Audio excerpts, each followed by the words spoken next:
Took me 38 years to learn what I'm about to teach you in 10 minutes. Growing up, like most women, I learned, or I picked up on at one point, that it's okay to say yes when I really want to say no. And what I mean by that is that I picked up on that mechanism that I wanted to be a good girl. You probably heard this before. Be a good girl. Don't say that you don't like it. Be a good girl. Don't cry. Don't show your emotions. All those narratives that we grew up with that were telling us that in order to be nice, that in order to be accepted, we are needing to say yes to things that maybe we don't want to do. We were taught, most of us, most women I speak with, say that they are people pleasing, that they say yes when they want to say no, that they are scared of confrontation, that they are scared of saying their opinion in a full room of people. Why is that? So it took me the longest time. It took me 38 years until I finally realized, it's like a bulb that kind of dropped for me, that I understood that actually saying yes to somebody else, I'm actually saying no to me. And I'll explain more. But basically, and this is an example, if somebody's asking you to meet up with them, the easiest, oh, hey, what's up? You want to come meet up for coffee next week? Okay, great. You kind of want to, but you don't really want to. You know, those situations where you're like, oh, well, it's going to be a busy day and I don't know, and blah, blah, and whatever. Or maybe this person is even draining your energy, because we all know those energy drainers, right? So we all know that, but somehow we end up saying yes. We end up saying yes and going to see this person, although we don't really want to. And so I realized that by doing that, I'm actually saying no to me. And I'm saying no to me because if I'll go and meet this person, or after I went and met this person, I was drained. I was literally drained. I was tired. I literally was. And I have a person in my mind, and this person can be the best person ever, just maybe something doesn't click. Or even, and here's another example, even sometimes when somebody is asking something of you and you just really don't have the capacity. We all go through so much in this life. We all have so many factors that can be scary, stressed, overwhelming, all those stuff. And sometimes we don't have the capacity to listen to another person. And that's completely and freakingly completely okay to say no. And I want to give you some examples of how to say no with love. But before that, I do want us to talk about why is it that women, specifically women, are being brought up in this world thinking that it's okay for us to shrink ourselves down. It's okay for us to not speak up. It's okay for us to not say our opinions, because it's not okay. And in psychology, they call it conditions of worth, which basically means that we tie our self-worth to some sort of a condition. And obviously a condition is something that's going on outside of you, right? It's not inside of you. It's in your outer environment, your outer experience. So as a kid, going back to that child, be a good girl, don't cry, be a good girl, don't say that you don't like this food that your Aunt Carol just gave you. Sorry, Aunt Carol, but don't say, be a good girl.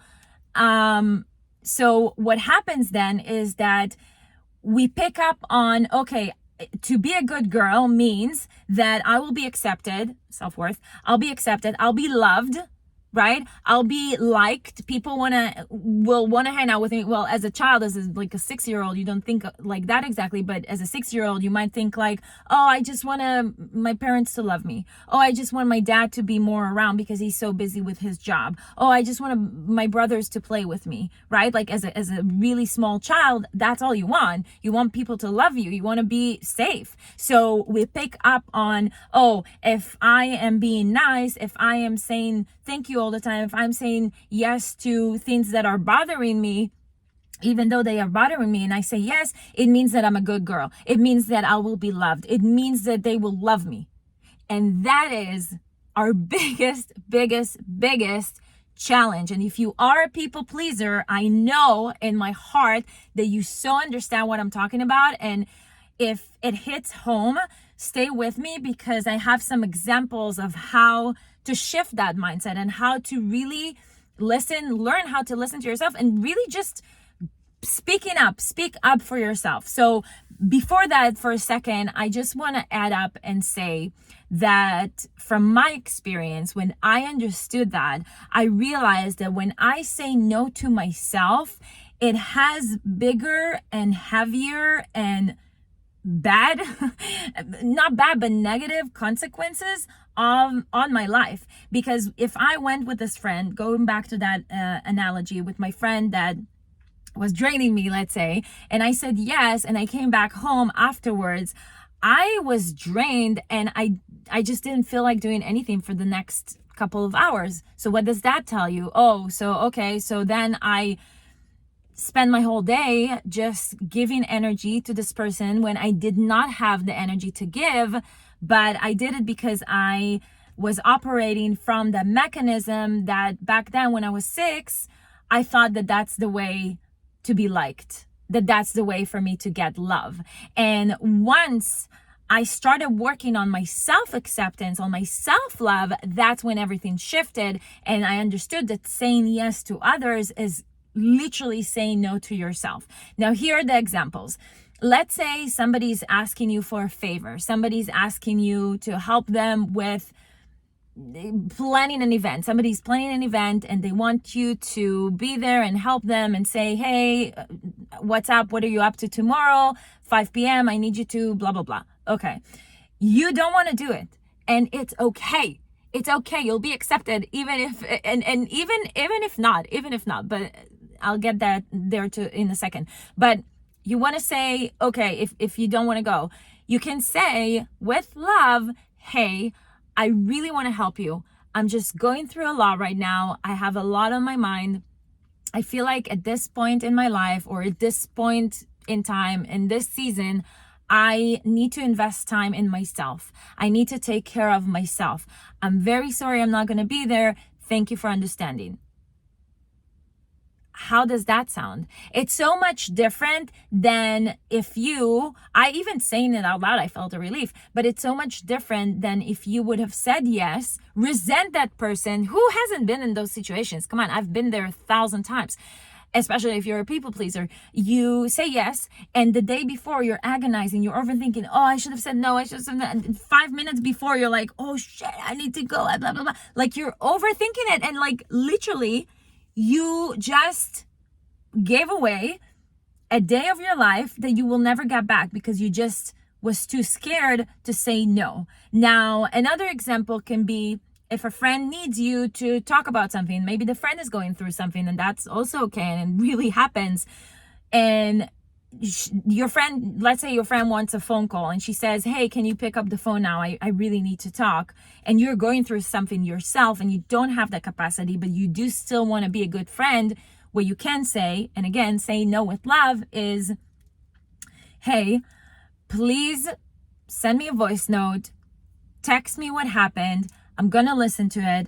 I'm just going through some things today. I know you can understand me. I'm there for you once I'm done with blank. That's nice. That's loving. So all these tiny examples are really showing you that it's okay to say no from a place of love, and from a place of love to yourself, and from a place of love towards that person that's in front of you. And now I'll go back to what I said earlier. When I realized that, I understood that if I will say no, let's say I said no to somebody, and there was like this like narrative, like this tiny little voice in my head saying like, oh, but they're not gonna like you anymore. Oh, but they're not gonna be friends with you anymore.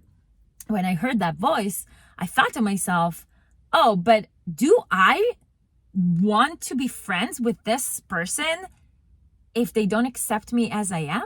Do I want to still have people in my life who do not accept me as I am? And I think that's where, for me, that's where it dropped. That's where I understood, okay, I can speak up for myself. And the biggest advice that I can give you right now with this people-pleasing mechanism is to start by asking yourself just a few questions. And the first question to ask yourself is, what's the worst thing that can happen if I say what I really feel? What's the worst thing that can happen if I will be myself in front of this person? Oh, they won't like me? Do I still want to be with a person that their love is conditioned because I always say yes? Probably not. So this is the first question. I left more questions here in the description below. Go check it out.